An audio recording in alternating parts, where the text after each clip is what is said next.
এই গরমে ইফতারে প্রাণ জুড়ানো এই গাজরের পায়েস রেসিপিটি আপনারা একবার বাড়িতে বানিয়ে দেখবেন। এটা দেখতে যতটা সুন্দর, খেতে কিন্তু তার থেকে অনেক সুন্দর। এই পায়েসটা খেলে প্রাণ একদম জুড়িয়ে যাবে, মনও ভরে যাবে। ভীষণ সুন্দর খেতে এই পায়েস। চলুন রেসিপিটি শুরু করা যাক। আমি একটা বাটির মধ্যে এরকম হাফ বাটি মতো গোবিন্দভোগ চাল ভিজিয়ে নিয়েছি। এর মধ্যেও কয়েকটা কাজু আমি দিয়ে দেব। এটাকে 2 ঘন্টা মতো ভিজিয়ে রাখতে হবে। আমার কাছে অত সময় ছিল না বলে আমি 8 ঘন্টা মতো এটা ভিজিয়ে নিয়েছি। তারপর এরকম সাইজের একটা লাল গাজর আমি গ্রেড করে নেব। আপনারা চেষ্টা করবেন যেন গাজরটা এরকম লাল নেওয়ার, কারণ এই গাজরটা লাল নিলে পায়েসটা দেখতে কিন্তু ভীষণ সুন্দর লাগে, আর এই গাজরটা খেতেও কিন্তু একটু মিষ্টি মিষ্টি। এরকমভাবে একটা গ্রেটারের সাহায্যে ভালো করে গ্রেট করে নেব। আর আপনারা যারা আমার চ্যানেলের নতুন বন্ধু, তারা তাড়াতাড়ি চ্যানেলটিকে সাবস্ক্রাইব করে পাশে থাকা বেল আইকনটি ক্লিক করে দেবেন, যাতে আমার নতুন নতুন ভিডিওগুলি সবার আগে আপনাদের কাছে পৌঁছে যায়। দেখুন এরকমভাবে খুব ভালো করে লম্বা লম্বা করে গ্রেড করে নেব। আর চেষ্টা করবেন এরকম একটু মোটা মোটা করে গ্রেড করার, তাহলে এটা দেখতে খুব সুন্দর লাগবে আর একদম গলে যাবে না।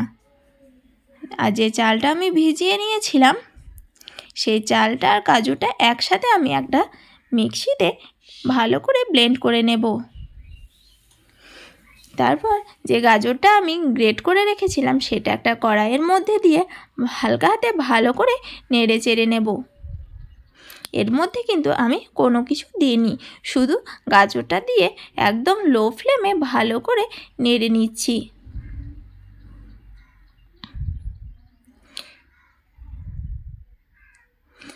গাজরগুলো দেখতে কিন্তু ভীষণ সুন্দর লাগে। দেখুন এর মধ্যে দিয়ে দেব আমি চিনি। চিনিটা আপনারা যেমন মিষ্টি খেতে পছন্দ করেন সেই অনুযায়ী চিনিটা দিয়ে দেবেন। আমি এখানে 4 চামচ মতো চিনি দিয়েছি। আর এখানে কোনো জল দেবো না, কারণ এই যে চিনিটা দেওয়া মাত্রই হালকা হালকা গলে যাবে। তারপর গাজরে যে জলটা বেরোবে সেই থেকে আমাদের গাজরটা একদম পারফেক্টভাবে সেদ্ধ হয়ে যাবে। আর আমি বলে রাখি, আমি যে হাফ বাটি চাল ব্লেন্ড করে রেখেছিলাম, আর হাফ বাটি চাল আমি একটু সামান্য মতো সেদ্ধ করে নিয়েছি, সেটাও আমি এর মধ্যে ব্যবহার করব। তাহলে একটু চালটা গোটা গোটা থাকলে পায়েসটা খেতে কিন্তু ভীষণ সুন্দর লাগে।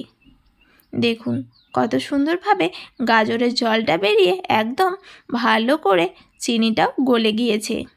গাজরটাও দেখে বোঝা যাচ্ছে যে এটা সেদ্ধ হয়ে এসছে। এটাকে আমি একটা বাটির মধ্যে তুলে নেব। তারপর দিয়ে দেব কড়াইয়ে দুধ। দুধটা জাল দিয়ে নিতে হবে খুব ভালো করে। দুধটাকে ফুটিয়ে ফুটিয়ে ভালো করে জাল দিয়ে নিতে হবে। আর এই দুধের মধ্যে আমি দিয়ে দিলাম 2 চামচ মতো গুঁড়া দুধ। এই গুঁড়া দুধটা দিলে এর যে একটা আলাদা ফ্লেভার আসে সেটা কিন্তু খেতে দুর্দান্ত লাগে। আর এই গুঁড়া দুধটা দিলে দুধটাও তাড়াতাড়ি ঘন হয়ে আসে। দুধটা দেওয়ার পর আমি অনবরত এইভাবে কিছুক্ষণ নেড়ে নিয়েছি। দেখুন এইভাবে দুধটা একদম ভালো করে জাল দিয়ে দিয়ে কমিয়ে নিতে হবে।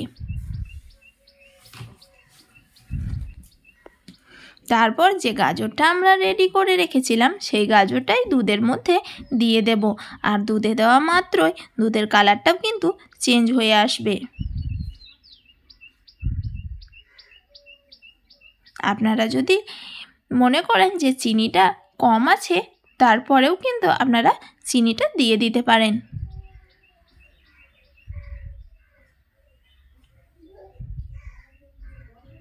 দেখুন দুধটা কিন্তু দেখে বোঝা যাচ্ছে যে অনেকটা ঘন হয়ে এসছে। আর এই যে আমি বলেছিলাম সামান্য চালটা সেদ্ধ করে রেখেছিলাম, সেই সামান্য চালটা আমি জল সমেত এই দুধের মধ্যে দিয়ে দিলাম, যাতে আরও ভালো করে চালটা সেদ্ধ হয়ে যায়। ইফতারের সময় এরকম পায়েস পেলে প্রাণটা জুড়িয়ে যায়, খিদাটাই যেন একদম দেখেই মরে যায়, এত সুন্দর লাগে এই পায়েস খেতে। আপনারাও বানিয়ে দেখবেন।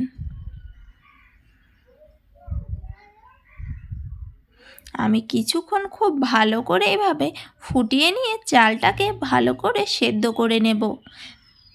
তার আগে আমি দিয়ে দেব 2টা তেজপাতা ও 3 থেকে 4টা এলাচ। এই এলাচ ও তেজপাতা দিলে এর ফ্লেভারটা খুব সুন্দর হয়। পায়েসে তেজপাতা এলাচ না দিলে এর যেন পুরোপুরি সম্পূর্ণ স্বাদটা আসে না।